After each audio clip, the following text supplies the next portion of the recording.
நம்ம இன்னைக்கு என்ன பார்க்க போறோம்? நான் தக்காளி சாதம் எப்படி இருப்பாம கொதிக்குது, தீயும் நல்லா எரியுது. அரிசியை கிண்டி விடலாம். சுத்தமான நல்ல அரிசி சோறு. தக்காளியை போட்டுடலாம். எங்க நம்ம பள்ளி வளைக்கு வாங்க ஏற்கங்க பாருங்க. சுத்த வாங்க அழுத்து தட்டிடலாம். ரொம்ப கிண்டி விட்டுக்கிறோம். மக்களே, இப்போ நம்ம என்ன பார்க்க போறோம்னு நினைச்சிட்டு எப்படி வந்திருக்குன்னு பார்க்கலாம். கிண்டி விட்டுக்கலாம். கைஸ், சோறை இறக்கியாச்சு.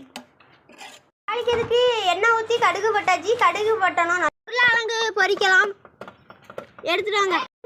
கழுவுனா தண்ணியை வடிக்க வேண்டும். இப்போ வத்தலை போட்டுக்கலாம். காஞ்ச இப்போ வீட்டுக்குள்ள தூக்கிட்டு போயிடலாம்.